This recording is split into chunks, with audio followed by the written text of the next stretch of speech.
Hey, members of the Diamond Valley family, all you wonderful diamond mines out there. Guys, can you believe we made it to the end of Triad 1? This is crazy. It just feels like a second ago we were learning that we were going to be doing online school. And I'm just so proud of all of you for the effort that you put in. It truly has been a team effort. I'm really grateful for our teachers and just the hard work that you guys have put in. Thank you so much. Our counselors have worked so hard, schedule changes and adjustments. Thanks to all of our student re-engagement team, Brooks and company for the home visits. Thank you to our front office staff, our supervisors who have worked in multiple roles.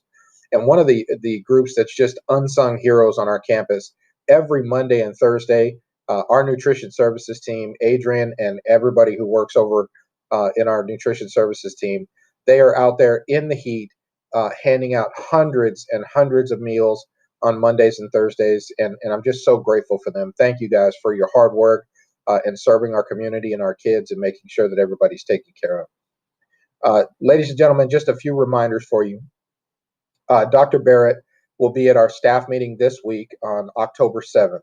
So make sure you check your calendar invite and check the master calendar. That's where the link will be for the Zoom meeting. Also, our employee ID cards and employee pictures will take place this week. The kids have drive-through pictures in the evening, and our photographer will be here a little bit before that. I know Angela sent out some information to you guys already about when to take that. Intervention block will kick off here very quickly, if not today or Monday. I know Jason went through that, and there's more information inside of here for you. I want to leave you with a quick story from my childhood, and I think it's important and relevant for us today. When I was growing up, and this was, I'll give you a decade, this was in the 80s, I was a third grade student, and I remember being in my classroom. I remember being the only boy of any color in my classroom. I remember being the only boy who was overweight in my classroom. I remember being the new kid inside of the room. And it was a really weird feeling. And I didn't feel good about myself academically anyway, but I got put into Mr. Jack Delk's classroom. And we were reading a book called My Side of the Mountain. And obviously, you know, if you have low self-esteem, you don't feel like, talking in front of a class. You don't feel like doing those things. But I want to tell you about this particular teacher because he is somebody who I count as instrumental in changing my life. Mr. Delk knew that I didn't like to read, but he had me convinced that he was the main character inside of this book. And he would bring in stuff like pine cones, and he would tell me, well, this could be from the mountain or this may not be from the mountain. He also brought in a hatchet.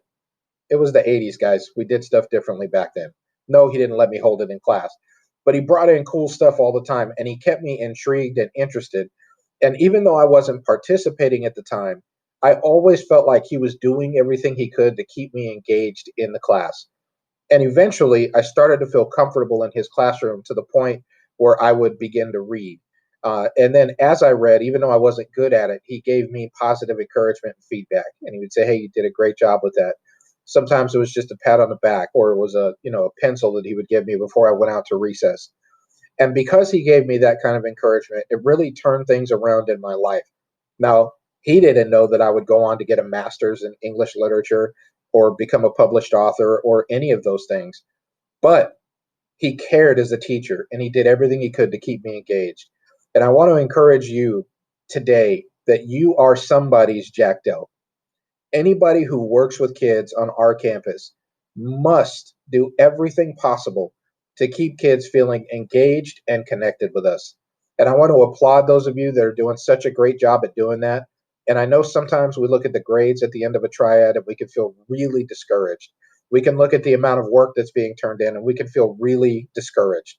But I want you to remember that we serve kids, we serve people, and those people are dealing with a lot in their lives right now. And I want you to always keep in mind that the way we treat people and the little things that we do to make kids feel connected, whether they're turning in work or not, those things matter and they are important. You are somebody's motivation. You, someday down the line, will be some principal's reason to record a video and say, this teacher from Diamond Valley made me feel important and made me feel special. And so I want to encourage you in that. The content is important, but the kids are more important. So stay positive, stay encouraged, know that your job matters, your work matters, and it's more critical than anything else that's going on right now. Take care of yourselves. I hope you have a great week, and I appreciate you from the bottom of my heart. Take care.